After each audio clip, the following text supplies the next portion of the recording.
भाई हमारे पास इतना टाइम नहीं है मैम, जो बोलना है जल्दी से बोलो, इसलिए जल्दी जल्दी बता देते हैं। ये जो आप लोग बहुत ज्यादा टेंशन में है ना, पेटीएम बंद होने वाला है, पेटीएम अब क्या होगा, इसके बारे में जितने लोगों की बहुत ज्यादा परेशानी है, बहुत सारी वीडियोस देख लिए है, ये आप सभी के लिए एक गुड न्यूज भी है कि शायद हो सकता है कि पेटीएम का अपना जो कारोबार है या उसके जो कार्यकाल है वो नॉर्मली चलता रहे, लेकिन वो तब हो सकता है जब जाके अब पेटीएम का जो नया क्वेश्चन या नया उनके जो एक रिक्वेस्ट आया है, जिस रिक्वेस्ट के थ्रू पेटीएम ये कर सकता है कि अपने लिए वो टीपीएपी बना सकता है और उसके थ्रू उनको ये सुविधा मिल सकती है कि वो जैसे पेटीएम पेमेंट बैंक से काम करा रहे थे वो करके रहे और वो कंटिन्यूअस प्रोसीड्योर में वो करे। इस वजह से शायद हमारी टेंशन की बात खत्म हो सकती है। और अगर वो ना भी हो तो भी आप सभी को एक चीज बताऊंगी और वो भी लास्ट में, और वो क्या है, क्या पेटीएम यूज हो सकता है कि नहीं हो सकता है, उसके बारे में आपको लास्ट तक जुड़ना जरूर है, ठीक है। और ये वीडियो को ज्यादा से ज्यादा शेयर कर देनी है, लाइक तो जरूर करना है और आपको कमेंट भी लिखना है इसमें कि आपको क्या लगता है, ठीक है। तो आपको मैं ये बता देती हूं कि जो ये पेटीएम है ना, पेटीएम यानी कि जो पेटीएम के जो काम करने के जो तरीके होते हैं वो किसके ऊपर होता है, आपको पता होना चाहिए, वो है एनपीसीआई। अब आपको एक चीज समझाते हैं, पहले इसको समझ लो कैसे एनपीसीआई पेटीएम जैसे या बाकी जो सारे पेमेंट एप्लीकेशंस है वो कैसे काम करते हैं उसको पहले समझ लेते हैं, ठीक है। देखो एनपीसीआई, इसको हम मान सकते हैं it is a basic platform, ठीक है। आप मानो कि ये इंसान है, इसका नाम है संदीप जी और ये है दिव्या मैम। अब क्या करेंगे, हम संदीप जी दिव्या मैम को 100 रुपए ट्रांसफर करना चाहते हैं। अब मैं पेटीएम की बात नहीं कर रही हूं, मैं किसकी बात कर रही हूं कि कैसे एनपीसीआई काम करता है and the same way Paytm कैसे फॉलो करता है, क्या है उसको पहले समझ लेते हैं। अब देखो ये 100 रुपए इनको देना है तो पेटीएम इनके पास नहीं है, इनके पास फोन पे है और इनके पास गूगल पे है, इनके पास फोन पे नहीं है, इनके पास गूगल पे है। तो ये आदमी क्या करेगा, यहाँ पे ये जो क्यूआर कोड है इसको उनको स्कैन करना है और 100 रुपए इसके बैंक इसमें लिखना है और 100 रुपए ट्रांसफर हो जाएगा। कहां से होगा ये ट्रांसफर, होगा इस आदमी के जो बैंक है वो की एचडीएफसी बैंक है, यहां से कटेगा और ये पैसा जाके किसके अंदर जाके ये क्रेडिट होगा, किसके बैंक में क्रेडिट होगा, दिव्या जी के बैंक में। और दिव्या के बैंक क्या है, एसबीआई है। अब अगर बात करें ये जो फोन पे है इसकी जो पेरेंट बैंक है, इसको जो एक्वायर्ड बैंक है वो कौन सा है, आईसीआईसीआई बैंक।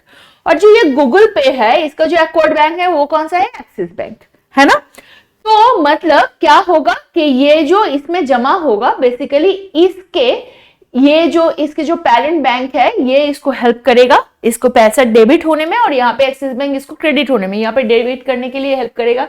मतलब एचडीएफसी बैंक से कौन पैसा काटेगा, आईसीआईसीआई बैंक, और यहाँ पे जो एसबीआई पे पैसा ट्रांजैक्शन होगा वो किसके थ्रू होगा, एक्सिस बैंक के थ्रू होगा।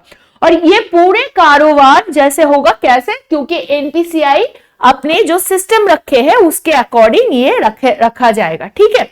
ये समझ में आ गया है, मैं श्योर हूं कि आपको, और यहाँ पे कोई टेंशन नहीं होने वाली। अब बात ये है कि मानो इस बंदे के पास फोन पे नहीं है, इसके पास पेटीएम है।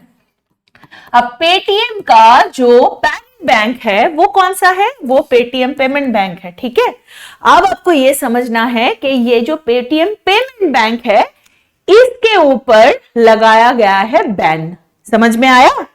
पेटीएम का जो पेमेंट बैंक है उसके ऊपर लगाया है बैन, तो पेटीएम ऐप बैन नहीं होगा, लेकिन इसके कुछ सर्विसेज जो कि ये पेटीएम बैंक के साथ कनेक्टेड है उस पे रेस्ट्रिक्शन लगेंगे। और इस पे ये बताया गया है कि जो पेटीएम पेमेंट्स बैंक है वो कुछ नॉन कंप्लायंसेस किया आरबीआई के साथ, मतलब आरबीआई के साथ थ्रू एनपीसीआई, तो जाके मार्च 15 2024 तक इन्होंने अपना ऑपरेशन बंद करने के लिए बताया है। लेकिन इसका मतलब ये नहीं है कि मार्च 15 के बाद पेटीएम ऐप पे कुछ नहीं होगा। लेकिन क्या नहीं हो पाएगा, यूपीआई पेमेंट नहीं होगा थ्रू दिस स्पेशल एनपीसीआई। क्यों नहीं होगा, क्योंकि पेटीएम बैंक के पास टीपीएपी नहीं है, ठीक है। पेटीएम बैंक के पास जो टीपीएपी है वो अनरजिस्टर्ड कहा गया है, मतलब पेटीएम पे जैसे मैंने बताया पेटीएम पेमेंट बैंक है। अब पेटीएम की जो पेमेंट बैंक है इस पे जब लग गया है बैन तो किसको टीपीएपी कहते हैं? अगर हम ऐसे देखो, इसमें देखो, अगर आप इस पर्टिकुलर अगर नाम को देख सकते हो अच्छे से, देखो यहाँ पे लिखा है ना दिव्या, फिर @OKICICI है ना, ऐसे लिखा है ना OKICICI, यहाँ पे ये लिखा है। फिर यहाँ पे क्या लिखा है देखो, ये जा रहा है कहां पे? फोन पे इसको क्या लिखा है? YBL लिखा है। ठीक है, अब देखो आपको ये समझना पड़ेगा कि ये जो @ के पीछे ये जो लिखा होता है ना, इसको यूपीआई के जो टीपीएपी कहा जा रहा है उसको बताया जा रहा है। बेसिकली टीपीएपी का मतलब क्या होता है? ये होता है थर्ड पार्टी एप्लीकेशन प्रोवाइडर। ठीक है, थर्ड पार्टी एप्लीकेशन प्रोवाइडर, टीपीएपी, याद रहेगा ना। तो थर्ड पार्टी को ये एप्लीकेशन दे रहा है ना, थर्ड पार्टी एप्लीकेशन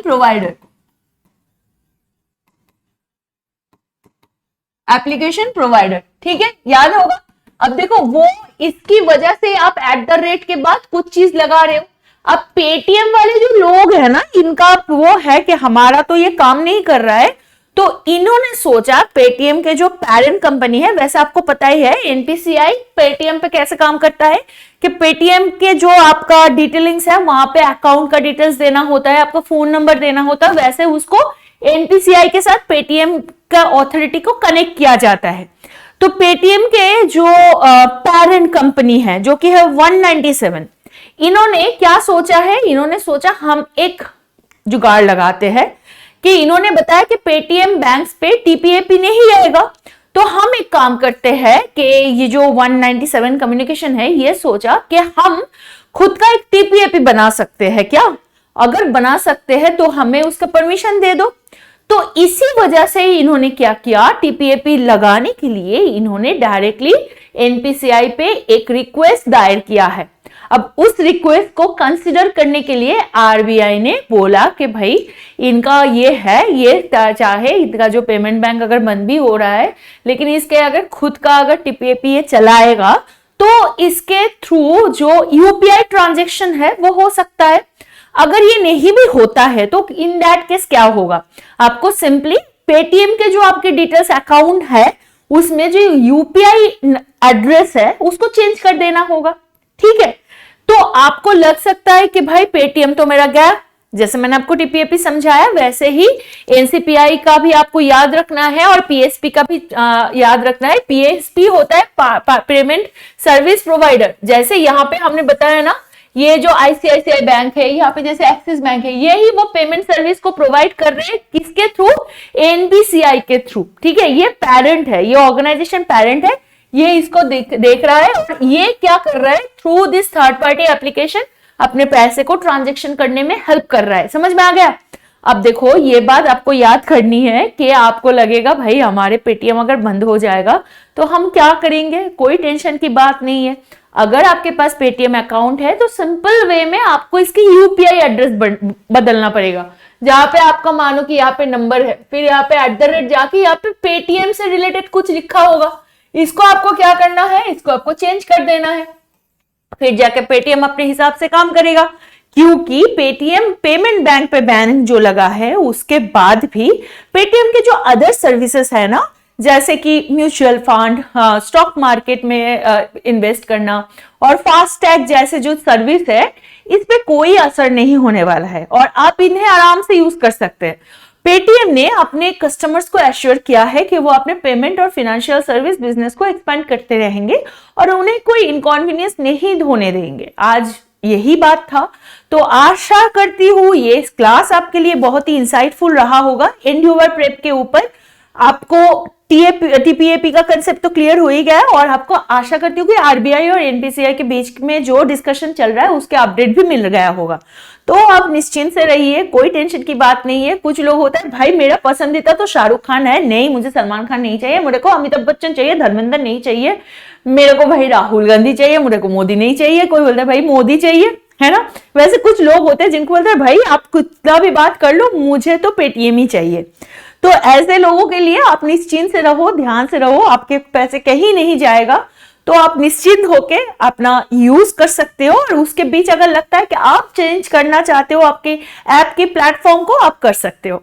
और आपको ये भी बता देंगे हमारे ऐप भी आ चुके हैं, तो उसको भी डाउनलोड कर लेना। और उसके साथ आपको ये भी बता दूं कि ये जो सेशन हुआ है इसके जो पीडीएफ अगर आपको चाहिए तो हमारे टेलीग्राम चैनल पे चले जाना, इसका पीडीएफ जैसे आपको मिलेगा। उसके साथ हमारे बाइलिंगुअल करंट अफेयर्स का मैगजीन या पीडीएफ भी आपको रेगुलर इस पे मिलता रहेगा, वो जो आपके पेपर के लिए बहुत ज्यादा हेल्पफुल होने वाला है। तो आज के लिए इतना ही। आशा करूंगी ये क्लास आपके सभी के लिए बहुत महत्वपूर्ण रहा है, और उसके साथ आप अच्छे से रहिएगा, पढ़ाई ध्यान से करिएगा, अपने मम्मी पापा का और अपने परिवार परिजन का ख्याल रखिएगा, दोस्त यार की ख्याल रखिएगा, क्योंकि end of the day you have to become a responsible citizen. Bye bye, take care and जय हिंद।